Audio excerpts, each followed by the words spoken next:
April 12, 2018 ఢిల్లీలోని కరోల్బాగ్ ఒక private బ్యాంక్లో అంతా మామూలుగానే జరుగుతోంది. ఒక వ్యక్తి కౌంటర్ దగ్గరకు వచ్చి డిపాజిట్ చేయడానికి నగదిచ్చాడు. క్యాషియర్ ఆ నోట్లను మిషన్లో పెట్టగానే మిషన్ వాటన్నింటినీ వరుసగా రిజెక్ట్ చేస్తోంది. వెంటనే అక్కడున్న బ్యాంక్ సూపర్వైజర్కి పరిస్థితి అర్థమైపోయి క్యాషియర్తో నెమ్మదిగా ఒకే ఒక మాట చెప్పాడు, అలర్ట్ నొక్కండి. ఈ చిన్న వాక్యంతోనే దేశంలోనే ఒక అతిపెద్ద సీక్రెట్ ఆపరేషన్ మొదలైంది. ఎందుకంటే ఆ పాత బ్యాగ్తో వచ్చిన సాధారణ వ్యక్తి పేరు సురేష్ గుప్తా. తానొక చిన్న వ్యాపారినని చెప్పుకున్నాడు. కానీ అతడు డిపాజిట్ చేయడానికి తెచ్చిన మొత్తమెంతో తెలుసా? ఏకంగా 50 లక్షల రూపాయలు. అది అసలు నోట్లు కావు, అన్నీ నకిలీవే.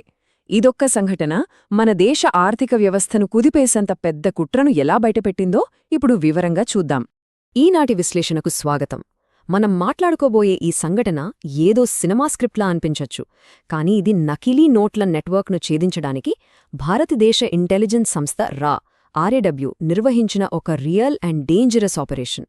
తెర వెనుక జరిగిన ఈ అదృశ్య యుద్ధం అసలు ఎలా జరిగిందో ఇప్పుడు తెలుసుకుందాం. ఢిల్లీ బ్యాంక్లో వెలుగుచూసిన నకిలీ నోట్ల వ్యవహారం.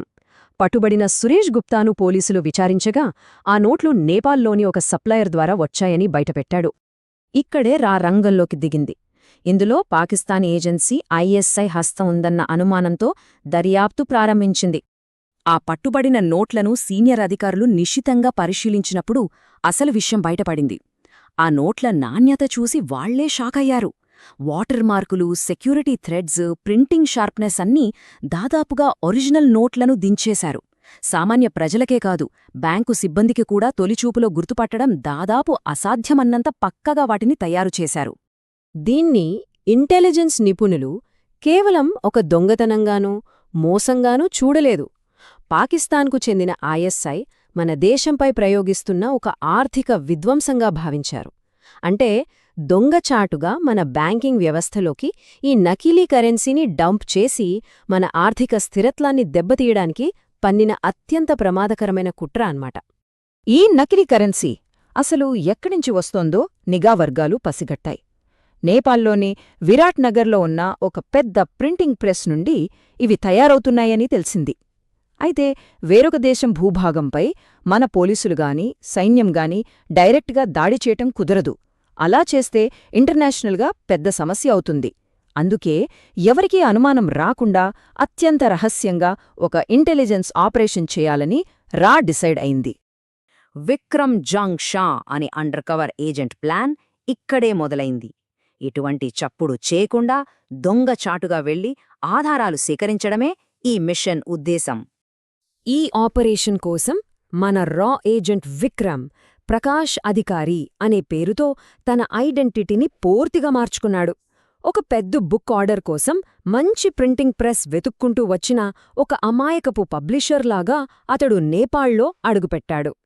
ఇక నకిలీ NGO నడుపుతున్న డాక్టర్ చతుర్వేది దగ్గరకు విక్రమ్ చేరుకోవడం తర్వాతి అడుగు. మే 15న విరాట్ నగర్లోని నేపాల్ ఎడ్యుకేషన్ డెవలప్మెంట్ ఇన్స్టిట్యూట్ అనే సంస్థను అతడు కనుగొన్నాడు. ఈ సంస్థను నడుపుతున్న డాక్టర్ అరుణ్ ప్రకాష్ చతుర్వేది బయటి ప్రపంచానికి ఒక గౌరవప్రదమైన వ్యక్తి. ఆయన ఉత్తరప్రదేశ్ మాజీ MP. పైగా పిల్లల కోసం ఒక NGO నడుపుతున్నాడు.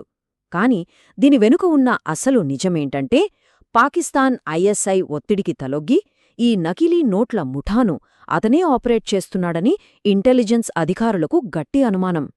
పబ్లిషర్ ముసుగులో విక్రమ్ ఆ ప్రింటింగ్ ప్రెస్ లోపలికి వెళ్లి పరిస్థితిని గమనించాడు.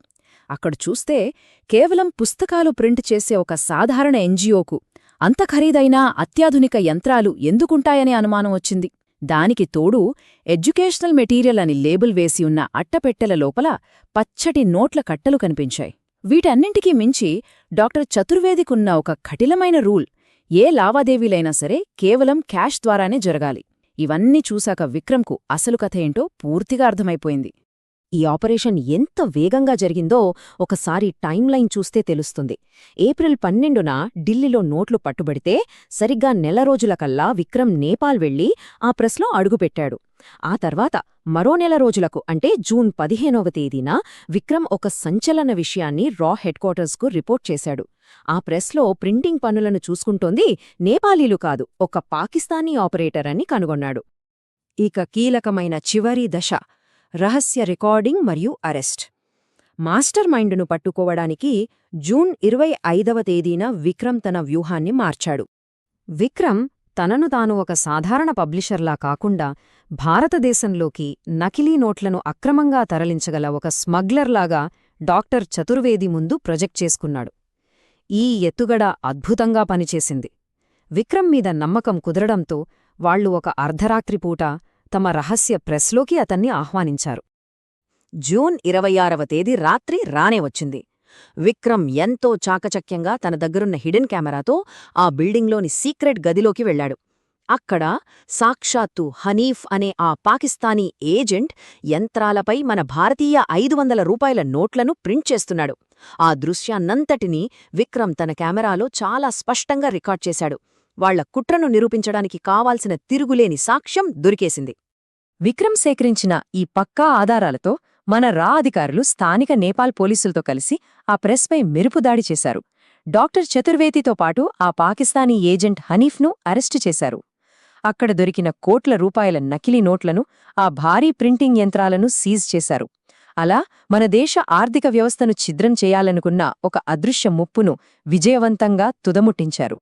చివరగా మనమంతా ఆలోచించాల్సిన ఒక ముఖ్యమైన విషయముంది.